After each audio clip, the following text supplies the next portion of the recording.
জাতীয় কবি কাজী নজরুল ইসলামের জীবনের এক অবিচ্ছেদ্য অংশ কুমিল্লা।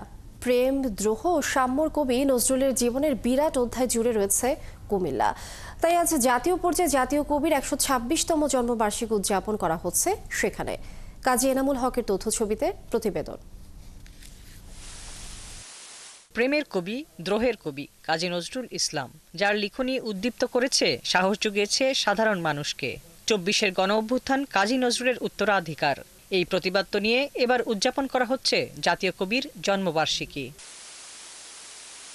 কুমিল্লার সাথে বিদ্রোহী কবির সম্পর্ক অবিচ্ছেদ্য। সেখানে বসেই তিনি লিখেছেন অসংখ্য গান, কবিতা। ব্রিটিশ শাসনের বিরুদ্ধে আনন্দময়ীর আগমনে কবিতা লিখে কুমিল্লাতেই তিনি গ্রেপ্তার হয়েছিলেন। তার জন্মবার্ষিকী উপলক্ষে সেখানে ৩ দিনের উৎসব করছে জেলা প্রশাসন। শিল্পকলা একাডেমিতে জেলা প্রশাসনের ব্যবস্থাপনায় প্রথম দিন উদ্বোধনী অনুষ্ঠানে প্রধান অতিথি থাকবেন সংস্কৃতি বিষয়ক মন্ত্রণালয়ের উপদেষ্টা মোস্তফা সরোয়ার ফারুকী। অনুষ্ঠানে সভাপতিত্ব করবেন সংস্কৃতি বিষয়ক মন্ত্রণালয়ের সচিব মফিদুর রহমান। জেলা শিল্পকলা একাডেমিতে জাতীয় পর্যায়ের শিল্পী এবং বাংলাদেশ শিল্পকলা একাডেমির শিল্পীবৃন্দ, জেলা শিল্পকলা একাডেমির শিল্পীবৃন্দ এবং অন্যান্য সংগঠনের শিল্পীবৃন্দর পরিবেশনা থাকবে। দ্বিতীয় দিন কুমিল্লা মুরাদনগরে জাতীয় পর্যায়ের শিল্পী এবং জেলা শিল্পকলা একাডেমির শিল্পীবৃন্দ এবং বিভিন্ন সংগঠনের শিল্পীবৃন্দের পরিবেশনা থাকবে।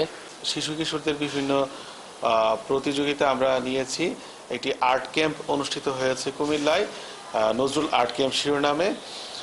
3 দিনব্যাপী অনুষ্ঠানের দ্বিতীয় দিন কুমিল্লা জেলার দৌলতপুরে, কবিতীর্থ দৌলতপুরে বর্ণিল অনুষ্ঠানের আয়োজন করা হয়েছে। শেষ দিন উপস্থিত থাকবেন স্থানীয় সরকার, পল্লী উন্নয়ন ও সমবায় মন্ত্রণালয় এবং যুব ও ক্রীড়া মন্ত্রণালয়ের উপদেষ্টা আসিফ মাহমুদ সজীব ভুইয়া। এই 3 দিন কবির লেখা গান, নাচ, কবিতা, নাটকে মাতিয়ে রাখবেন শিল্পীরা। 25শে মে এবং 27শে মের যে উদ্বোধনী অনুষ্ঠান এবং সমাপনী অনুষ্ঠান দুটি আমাদের কুমিল্লা জেলা শিল্পকলা একাডেমির অডিটোরিয়ামে হবেন এবং 26শে মের অনুষ্ঠানটি আমাদের কুমিল্লায় জেলার মুরাদনগর উপজেলার দৌলতপুরে আমাদের দ্বিতীয় দিনের অনুষ্ঠানটি। রবিবার থেকে মঙ্গলবার নানা অনুষ্ঠান থাকবে সবার জন্য উন্মুক্ত। হাসিবা আলী বর্ণা, ৭১। আজ জাতীয় পর্যায়ে জাতীয় কবির ১২৬তম জন্মবার্ষিকী উদযাপন করা হচ্ছে কুমিল্লায়। দর্শক, সেখানকার আরও খবরাখবর আমরা জানবো। আমাদের সাথে যোগ দিচ্ছেন সহকর্মী কাজী এনামুল হক। এনামুল, কুমিল্লায় জাতীয় পর্যায়ে জাতীয় কবির জন্মবার্ষিকী উদযাপন উপলক্ষে এখন কি হচ্ছে সেখানে? নিশ্চয়ই নানা আনুষ্ঠানিকতা রয়েছে, জানাবেন আমাদের।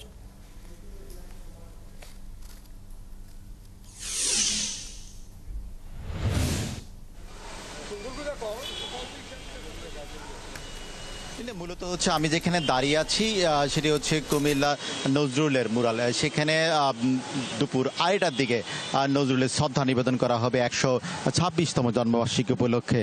এবং এই শিল্পকলাতেই সাজ সাজ রব তরুণ নজরুলের কবিতা, গান নিয়ে সেগুলো তরুণ ছাপিয়ে দেওয়া হয়েছে এই শিল্পকলাকে কেন্দ্র করে। এবং নজরুলকে এই ধারণ করার জন্য কুমিল্লায় যে 15টি স্থানে যে স্মৃতিগুলো রয়েছে, সেই স্মৃতিগুলো কিন্তু এখনও সংরক্ষণের অভাবে, অবহেলায়, কিন্তু অযত্নে অবহেলায় পড়ে আছে। তো এই যে আজকের যে নজরুলের যে অনুষ্ঠানগুলো কীভাবে সাজিয়ে রাখা হয়েছে এবং 15টি স্মৃতি চিহ্ন, নজরুল পরিষদে আপনারা কি ব্যবস্থা নিয়েছেন? আমরা জেলা প্রশাসনের সহযোগিতায়, সংস্কৃতি মন্ত্রণালয়ের আর্থিক সহায়তায় আজকে চতুর্থবারের মতো কুমিল্লায় উৎসবমুখর পরিবেশে জাতীয় প্রোগ্রাম অনুষ্ঠিত হচ্ছে। জাতীয় কবি কাজী নজরুল ইসলাম 1921 থেকে 1924 সাল পর্যন্ত দীর্ঘ প্রায় 11 মাস অবস্থান করেন। উনি কুমিল্লা আসেন 5 বার এবং কুমিল্লা শহর এবং দৌলতপুর, মুরাদনগর উপজেলার দৌলতপুর, ওনার স্মৃতি বিজড়িত অনেক স্থানসমূহ আছে। আজকে আমরা আশা করি জাতীয় পর্যায়ে চতুর্থবারের মতো যে কুমিল্লা অনুষ্ঠান, এই অনুষ্ঠানে আমাদের একটা দাবি থাকবে, আমাদের এই সংস্কারগুলি যেন হয়।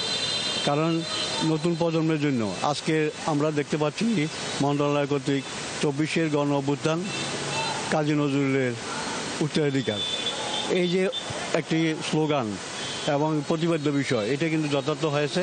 যদি আমরা নতুন প্রজন্মের জন্য আমরা যদি শিক্ষা দিতে চাই, তাহলে কিন্তু এই প্রজন্মগুলি আমাদেরকে জানতে হবে, দেখাতে হবে তাদেরকে।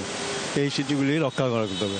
মূলত হচ্ছে নজরুল পরিষদ এবং নজরুল প্রেমীরা সবাই কিন্তু এক বাক্যে বলছেন কুমিল্লা যে স্মৃতিগুলো আছে সেই স্মৃতিগুলো সংরক্ষণের করার এখন আগামী প্রজন্মের কাছে তুলে ধরতে হলে কুমিল্লা যে 15টি স্মৃতিগুলো আছে সেই স্মৃতিগুলো সংরক্ষণ অতীব প্রয়োজন এবং সেই কথাটাই কিন্তু নজরুল প্রেমী এবং নজরুল সংগঠক সবাই কিন্তু বলছেন।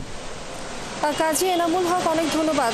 দর্শক, আমরা কুমিল্লার আনুষ্ঠানিকতা সম্পর্কে জানছিলাম সহকর্মী কাজী এনামুল হকের কাছ থেকে। আমরা এই বিষয়ে আরও জানবো। এখন আমরা চলে যাচ্ছি ময়মনসিংহে, সেখানে আছেন সহকর্মী বাবুল হোসেন, যুক্ত হচ্ছেন তিনি আমাদের সঙ্গে।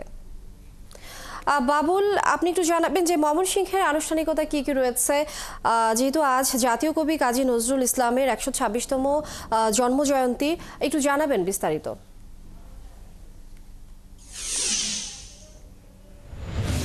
কথা রয়েছে সংস্কৃতি বিষয়ক মন্ত্রণালয় এবং জেলা প্রশাসনের উদ্যোগে 3 দিন ব্যাপী আয়োজনের আজ বিকাল 3টায় এর উদ্বোধন হবে এই ত্রিশালের দরিরামপুর একাডেমি মাঠে। আমি ঠিক যেখানটা দাঁড়িয়ে রয়েছি, এই নজরুল একাডেমি এই স্কুলে 7ম শ্রেণীতে দারোগা রফিজুল্লাহ কবিকে এখানে ভর্তি করিয়েছিলেন। কবির বাল্য স্মৃতি বিজড়িত সেই মাঠেই 3 দিন ব্যাপী সেই উৎসব হবে এবং এই উৎসব আজ যে বিকাল 3টায় উদ্বোধন করবেন সংস্কৃতি সম্প্রচার ও তথ্য সম্প্রচার মন্ত্রণালয়ের সচিব মাহবুবা ফারজানা, তিনি উদ্বোধন করবেন। এর পরে আগামীকাল এবং পরশু অর্থাৎ 27 মে এই 3 দিন এখানে নানা আয়োজন রয়েছে। এর মধ্যে আলোচনা সভা, সাংস্কৃতিক অনুষ্ঠান ছাড়াও নানা আয়োজন এখানে রাখা হয়েছে। সবচেয়ে বড় এই আয়োজন বা এই উৎসবের যে বড় যে বিষয়, সেখানে নজরুল মেলা, একাডেমি মাঠে 1000-এরও বেশি স্টল এই মেলা বসছে এবং এটি নজরুল মেলা, এটি আজ উদ্বোধনের পরই সবার জন্য খুলে দেওয়া হবে এবং এরপর এটি চলবে 27 মে পর্যন্ত। এছাড়া কিন্তু জাতীয় কবি কাজী নজরুল ইসলাম বিশ্ববিদ্যালয়ে যে ক্যাম্পাস, সেখানেও কিন্তু 2 দিন ব্যাপী নানা আয়োজন রয়েছে। আর সেখানে এই 2 দিন ব্যাপী আয়োজনের উদ্বোধন করবেন বিশ্ববিদ্যালয় মঞ্জুরি কমিশনের চেয়ারম্যান। এরপরে সেখানে আলোচনা রয়েছে এবং সাংস্কৃতিক নানা আয়োজন সেখানে রাখা হয়েছে। বাবুল হোসেন, অসংখ্য ধন্যবাদ আপনাকে। দর্শক, ময়মনসিংহ থেকে সহকর্মী বাবুল হোসেন যুক্ত ছিলেন এবং তিনি জানাচ্ছিলেন বিস্তারিত।